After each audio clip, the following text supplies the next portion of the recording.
Olá pessoal, aqui é Irã Gama Filho, do canal Doença Vascular Periférica no bicho de Sete Cabeças. Bem-vindos, e gostaria de convidar vocês a uma conversa sobre comprometimento do sistema circulatório em caso de acidentes. Então, vamos dar um exemplo bem dramático: quando uma pessoa está andando no seu veículo, na sua moto, uma coisa que é frequente da moto, uma bicicleta, alguns de carroça ou a pé, e sofre uma colisão. Então o veículo vem, seja lá qual tipo for, e bate nessa pessoa, tá? Então pode ser desde uma pancada leve a um evento mais forte, com a transmissão de energia do trauma bem mais intensa para o corpo. Dependendo da intensidade do trauma e de quais áreas do corpo forem afetadas, você pode ter diretamente quadro de hemorragia, você pode ter um quadro de uma compressão do corpo, o corpo pode ficar preso em ferragens. Isso pode gerar uma ruptura das estruturas vasculares, gerando o quadro desde hemorragias abertas ou hemorragias fechadas dentro do corpo da pessoa, ou eventualmente depois uma compressão de vasos e vir um evento da chamada trombose traumática, né? Você vai comprimir um vaso e vai gerar uma obstrução ao fluxo sanguíneo. A obstrução pode ser em veias, aí vai ser uma trombose venosa do trauma, ou uma obstrução arterial. E essa trombose arterial ela passa a ser potencialmente mais grave porque ela corta o suprimento sanguíneo do membro, ou seja, não vai chegar mais sangue para aquele membro, para aquela área afetada. E isso tem um caráter emergencial e precisa, muitas vezes, ser submetido à intervenção cirúrgica ou de um cateterismo de urgência. As tromboses de veias necessariamente não vão ser operadas, como a imensa maioria dos quadros não é operado. Então, trombose de veia ela não precisa ser operada, precisa ser tratada. Tratamento com medicamento.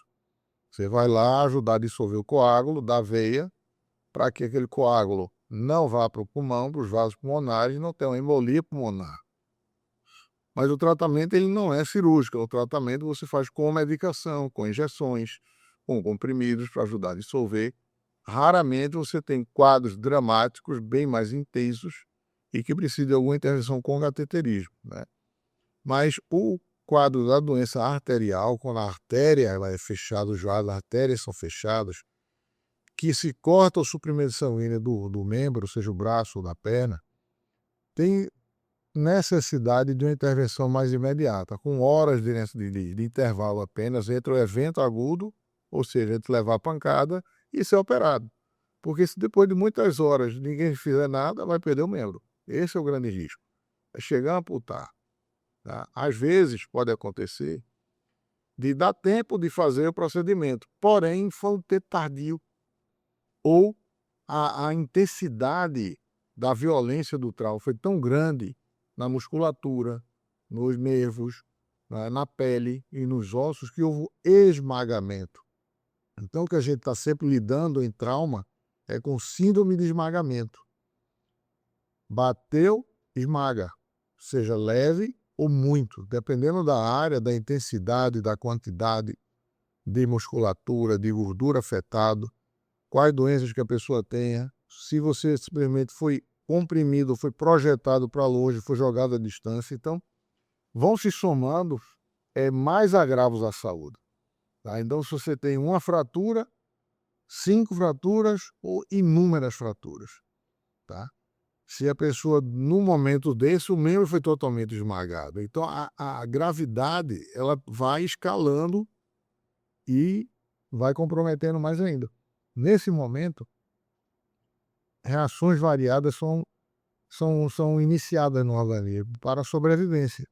Alteração de frequência cardíaca, vasos se fecham, vasos se abrem para poder conter a hemorragia, desvio de fluxo sanguíneo de uma área mais sofrido para uma área mais crítica, para não faltar sangue num determinado trecho, manter a oxigenação dos tecidos, evitar que a pessoa venha a falecer. Então, o organismo ele entra numa situação de emergência, ele pode gerar o chamado choque hemodinâmico, quando a coisa vai ficar tão grave que começa a perder o controle. E nesse momento do choque, o organismo perdeu o controle sobre si mesmo, porque a coisa está grave demais. Então, é nessas horas que realmente o atendimento pré-hospitalar, seja do bombeiro, seja do SAMU, seja das equipes especializadas que trabalham nessa área, vão poder fazer o primeiro atendimento naqueles primeiros 20 minutos ali, são críticos para manter a vida do paciente. E nesse momento, daí para frente, tudo vai mudar. Então, o atendimento inicial salva muito. Tem gente que não dá valor a isso, mas é importantíssimo.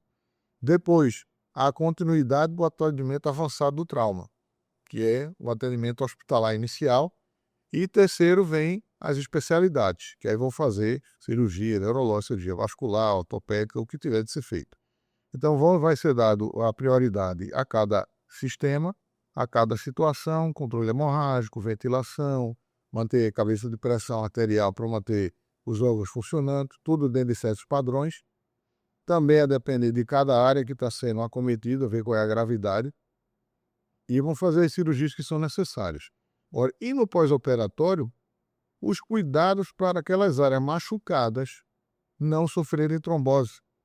Porque depois você operar um monte de coisa, o paciente está todo inteiro, às vezes ele vem a falecer porque não se deu a devida atenção à prevenção da trombose, ou alguns hospitais não têm a rotina de fazer isso, algumas especialidades, os médicos em alguns locais, eventualmente, que não têm um hábito, não têm a prática, não tiveram a vivência ou experiência, não fazem a prevenção da trombose, e a pessoa às vezes vem a ter uma embolia pulmonar. Ou, quando é pior, todo mundo sabe o que fazer e falta recurso, falta equipamento, falta remédio.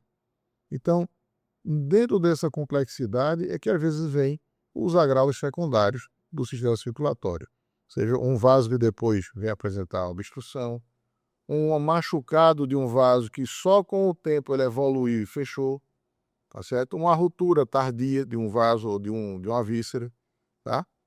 Então, esse tipo de coisa tem que estar na mente de quem, olha, sofreu um acidente, sofreu, mas tudo desde o agora, até daqui a 20 minutos, meia hora.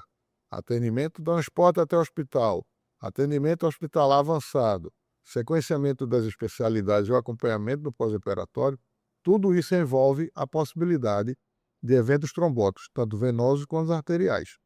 E daí para frente também as possibilidades da melhor sobrevivência desse paciente, diminuindo complexidades de tratamento e, pior, das sequelas que vêm futuramente.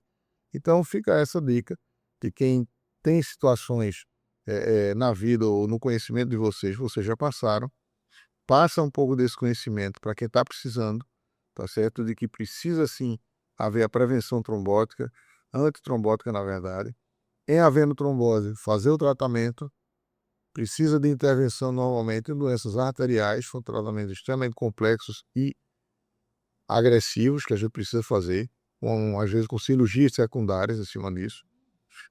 Prevenção também de danos terciários a outros órgãos e tecidos. Você tem que esperar às vezes 24, 48, 72 horas para o sequenciamento da evolução de cada caso.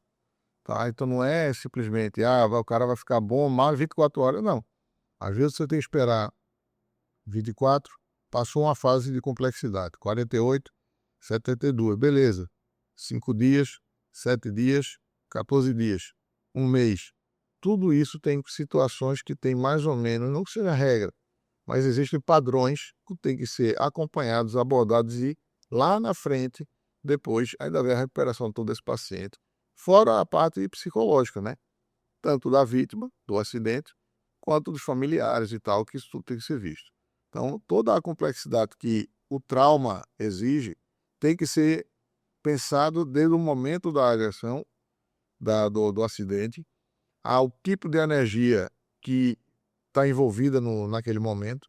Se foi um abalramento, ou seja, 2 veículos, ou um veículo, ou a pessoa que sofreu uma projeção, né? Se foi um choque elétrico, se foi uma perfuração, enfim, dependendo do como foi a coisa, você vai ter os agravos. Tá? Golpes de arte marcial, golpes de combate, de treinamento, podem provocar danos vasculares, podem severos, se forem aplicados com muita agressividade ou uma técnica não perfeitamente adequada, e pode vir um agravo bem, bem importante disso daí, tá certo? Então também tem que estar na mente de todo mundo, tá bom? Então fica a sugestão para vocês, espero que possa ter sido útil esse bate-papo que a gente teve aqui, e se inscreve no canal que em breve a gente vai trazer mais novidades. Até mais.